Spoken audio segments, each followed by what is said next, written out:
ലെന്റിൻ്റെ 16-ാം ദിവസമായ ഇന്ന് നമ്മൾ ചിന്തിക്കുന്നത് ദൈവവചനത്തിൻ്റെ പ്രാധാന്യത്തെപ്പറ്റിയാണ്. അതിനായി തിരഞ്ഞെടുത്തിരിക്കുന്ന ആദ്യ ഭാഗമായി പ്രൊവേർബ്സ് 18-ാം അധ്യായം 15 മുതൽ 21 വരെയുള്ള വാക്യങ്ങൾ. ഇസ്രായേൽ രാജാവായിരുന്ന ദാവീദിൻ്റെ മകനായ ശലോമോന്റെ സദൃശവാക്യങ്ങളിൽ ജ്ഞാനം എന്നതാണ് മർമ്മപ്രധാനമായ പദം. യഹോവ ഭക്തി ജ്ഞാനത്തിൻ്റെ ആരംഭമാകുന്നു. ഭോഷന്മാരോ ജ്ഞാനവും പ്രബോധനവും നിരസിക്കുന്നു. ജീവിതം സമൃദ്ധമായും സന്ദേശവുമായും നയിക്കുവാനുള്ള കഴിവാണ് ജ്ഞാനം.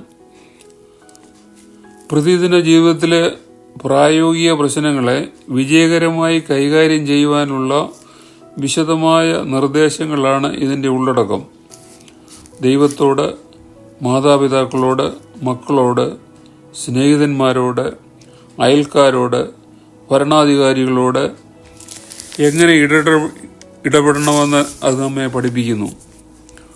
ജീവിത പ്രശ്നങ്ങളെ നേരിടുന്നതിന് ആവശ്യമായ ദൈവീയമായ ഒരു കാഴ്ചപ്പാട് നൽകുന്നതിലേക്കായി കവിത, കടങ്കഥ, സാരോപദേശങ്ങൾ, ഉപമകൾ, ചെറുകഥകൾ എന്നിവയെല്ലാം ഇടകലർത്തിയ ഒരു രീതിയാണ് മുഖ്യ എഴുത്തുകാരൻ ആയ ശലോമോൻ സ്വീകരിച്ചിട്ടുള്ളത്.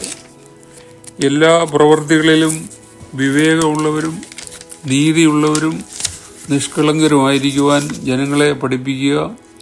യുവാക്കൾ അഭിമുഖീകരിക്കേണ്ടി വരുന്ന ചില പ്രശ്നങ്ങളെക്കുറിച്ച് മുന്നറിയിപ്പ് നൽകുക. ജ്ഞാനികൾ നല്ല നേതാക്കന്മാരായിരിക്കുവാൻ സഹായിക്കുക. ചുരുക്കി പറഞ്ഞാൽ, ദൈവീയ ജ്ഞാനം നിത്യജീവിതത്തിൽ പ്രായോഗികമാക്കേണ്ടതും സന്മാർഗീയ നിർദ്ദേശങ്ങൾ നൽകേണ്ടതിനും ആണ് ഈ ഗ്രന്ഥം. ബുദ്ധിമാന്റെ ഹൃദയം പരിജ്ഞാനം സമ്പാദിക്കുന്നു, ജ്ഞാനികളുടെ ചെവി പരിജ്ഞാനം അന്വേഷിക്കുന്നു. പ്രൊവേഴ്സ് 18:15. വായുടെ ഫലത്താൽ മനുഷ്യന്റെ ഉദരം നിറയും, അധരങ്ങളുടെ വിളവുകൊണ്ട് അവന് തൃപ്തി വരും. മരണവും ജീവനും നാവിൻ്റെ അധികാരത്തിൽ ഇരിക്കുന്നു, അതിലിഷ്ടപ്പെടുന്നവർ അതിൻ്റെ ഫലം അനുഭവിക്കും.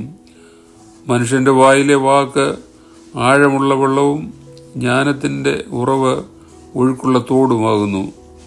പ്രൊവേർബ്സ് 18:4 വാക്യം.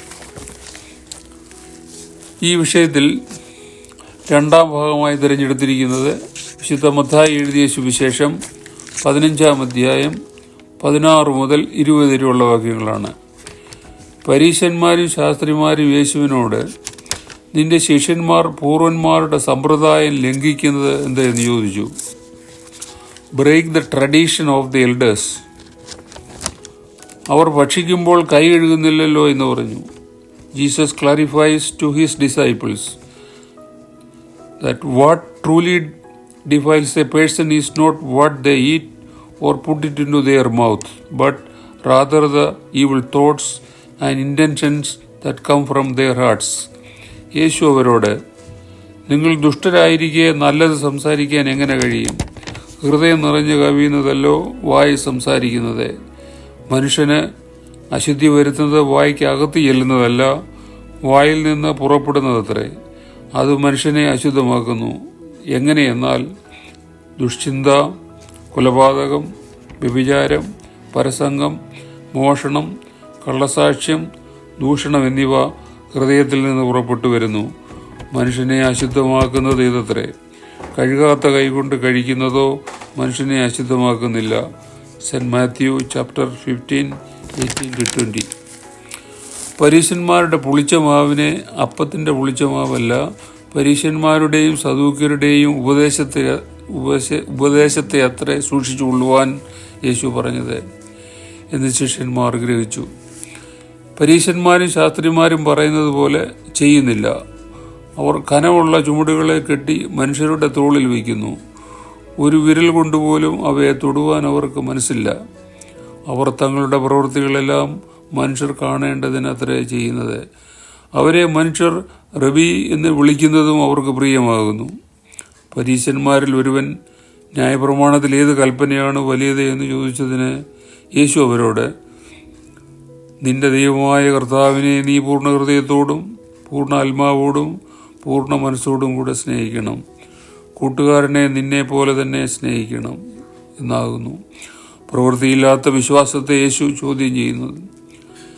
ഞാൻ സൗമ്യതയും താഴ്മയുള്ളവനാകിയാൽ എൻ്റെ നുകം ഏറ്റുകൊണ്ട് എന്നോട് പഠിക്കുവാൻ യേശു ആവശ്യപ്പെടുന്നു. എന്നാൽ നിങ്ങളുടെ ആത്മാക്കൾക്ക് ആശ്വാസം ലഭിക്കും.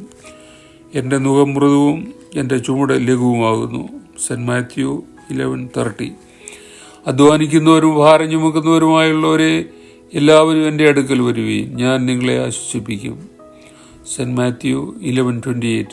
Come to me, all you who are weary and burdened, and I will give you rest. ഈ വചനങ്ങളാൽ ദൈവം നമ്മെ എവരെയും അനുഗ്രഹിക്കട്ടെ.